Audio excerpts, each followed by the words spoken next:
양당 원내대표님들 이렇게 한자리에 모이게 돼서 참으로 반갑습니다.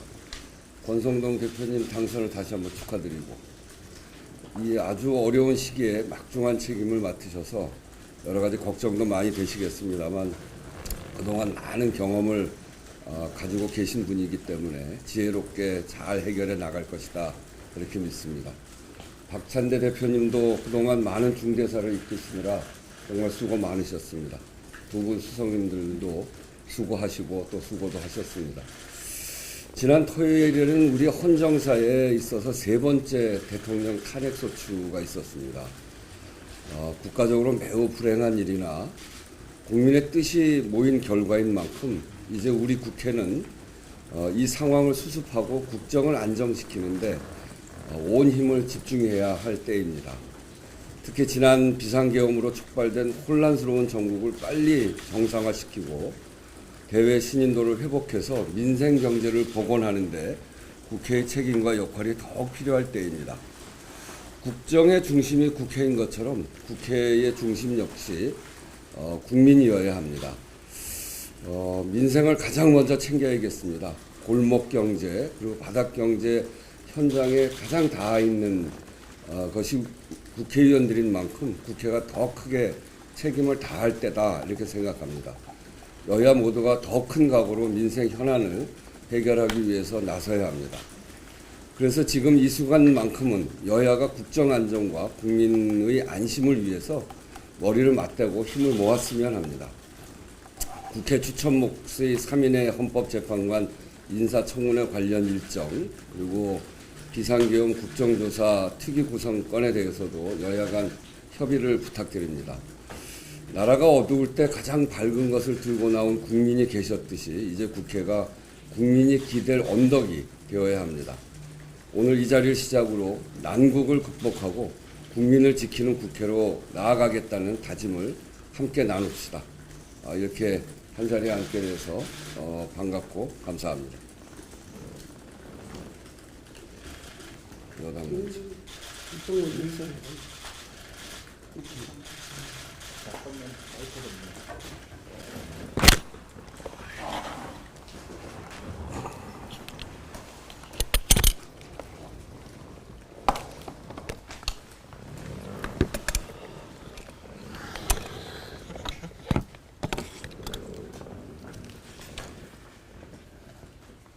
지금은 비상시국입니다. 12상 비상개업 내란 사태로 인해서 경제, 외교, 안보, 국격이 망가졌습니다. 특히 민생과 경제는 갈수록 악화되고 있습니다. 국회가 중심을 잡고 국가적 위기를 극복해야 할 책임이 막중한 때입니다. 내란 사태의 신속한 종결과 민생 경제 회복을 위해 총력을 기울여야 합니다. 첫째, 내란 사태 국조특위를 신속하게 개시해야 합니다. 내란 사태의 진상을 명확히 규명하고 다시는 헌정 질서가 무너지는 일이 없도록 철저히 책임을 물어야 합니다. 국민의힘도 내란 사태 국정조사 특위 구성에 그리고 활동에 협조해야 합니다. 내란 숙에 윤석열 대통령에 동조했던 국민의힘이 조금이라도 국민 앞에 죄를 씻는 길입니다. 둘째, 헌법재판관 인사청문특위 구성을 서둘러야 합니다. 민주당은 이미 오늘까지 인청특위 구성에 협조할 것을 요청드린 바 있습니다. 권성동 원내대표님은 박근혜 전 대통령 탄핵 결정 전인 2017년 2월에 탄핵 심판은 빠르면 빠를수록 좋다. 빨리 결정해야 국정이 안정되고 시간을 끌면 그만큼 나라도 불안정해진다고 말씀하셨습니다. 저도 같은 말씀 드리겠습니다. 서둘러 주십시오. 권선동 원내대표님은 오늘 권한대행이 헌법재판관을 임명할 권한이 없다고 하셨는데 2017년도에는 전혀 다른 말씀을 하셨습니다. 그때 이런 말씀 하셨죠.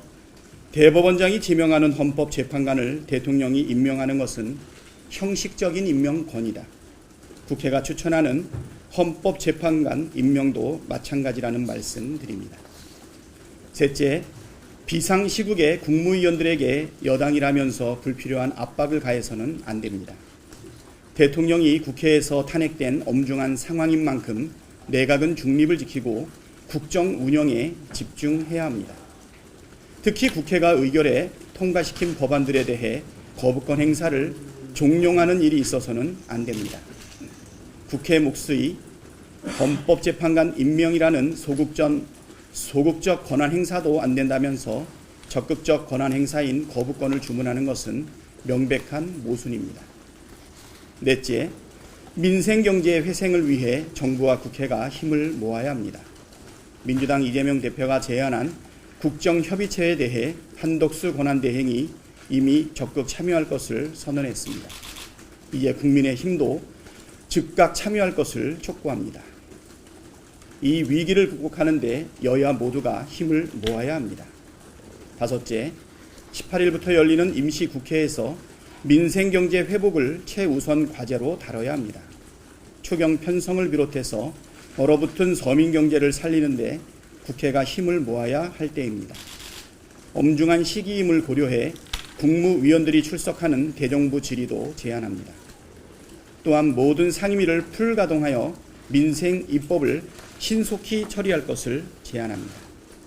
대통령이 일으킨 내란 사태로 국민이 고통받고 있습니다. 국민의 대표인 국회가 이 사태를 책임있게 수습하고 국정 안정과 민생 회복에 나서야 합니다. 국민의힘도 적극적으로 협력해 주시기를 바랍니다. 먼저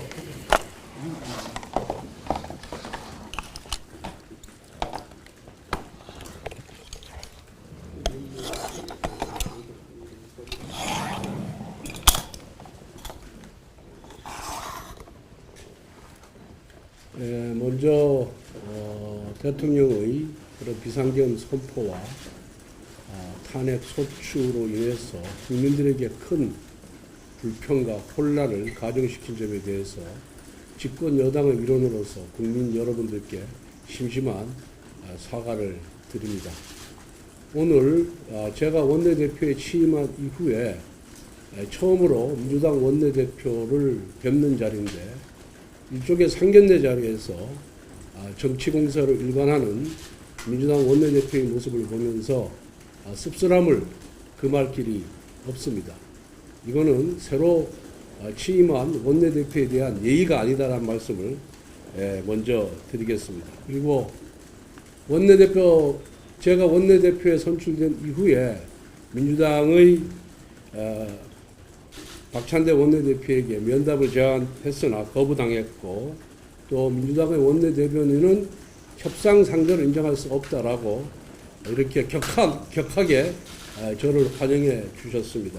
그런데 오늘 국회의장 주재 여야 원내대표 회담에 응한 것을 보면서 저를 그럼 협상 파트너로서 인정을 한 것인지 되묻지 아니할 수가 없다는 말씀을 드립니다.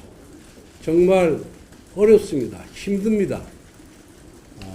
이럴 때일수록 여야가 머리를 맞대서 전국 안정을 위해서 또 민생 안정을 위해서 함께 지혜를 발휘할 때다 이렇게 생각을 하고 있습니다. 다만 여기 한 가지 더 붙이고 싶은 거는 대통령의 탄핵 이전에 야당인 민주당이 오로지 이재명 대표의 그런 범죄 사실을 덮기 위해서 국회의 입법권을 있는 대로 남용해서 탄핵 소추를 남발하고 특검을 남발하고 그리고 예산안을 일방적으로 삭감하지 아니하였더라면 훨씬 더 아름다운 대한민국, 대화가 통하는 대한민국, 상생하는 대한민국이 되었을 것이다 이렇게 생각을 하고 있습니다. 여러 가지로 민주당 원내대표께서 말씀을 하셔서 반박할 사항은 많이 있습니다만은 대통령 권한대행의 직무 범위, 권한 범위는 과거 노무현 대통령 고건대행 그리고 박근혜 대통령 한교안 대행 때의 전례를 따르면은 논란도 없고 그리고 여야 간에 분쟁할 소지도 없다 이렇게 생각을 하고 있습니다.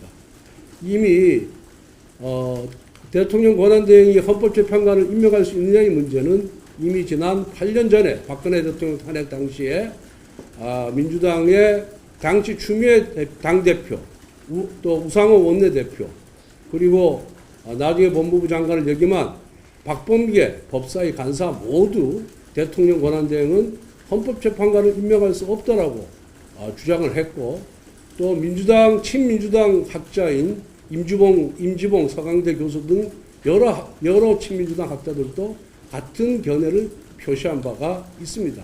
그때는 괜찮고 지금은 안 된다는 민주당의 논리가 어떻게 성립하는지 잘 이해할 수가 없습니다. 그리고 국민의힘은 아직도 여당입니다.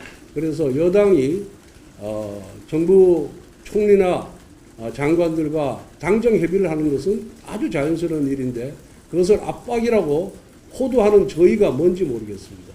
오히려 민주당이 자기 입맛에 맞게 이건 되고 저건 안 된다라고 권한대행의 범위 설정하는 것을 보면은 저는 오히려 어이가 없다는 이런 말씀을 드리고요. 법률안에 대한 제2요구권이라든가 장관 임명권은 권한대행이 행정부의 수반으로서의 행사하는 권리이기 때문에 국가 원수의 지위에서 행사하는 헌법재판관 임명권과는 차원이 다르다라는 말씀을 드립니다. 더 드릴 말씀이 많지만은 상견례 자리이기 때문에 민주당이 주장한 것에 대해서 요 정도만 반박하고 나머지 더 이상의 반박은 기자들 상대로 따로 하도록 하겠습니다. 예, 앞으로 거대 여당 또 여의도의 집권당인 민주당의 아주 하야 같은 아령을 바라겠습니다.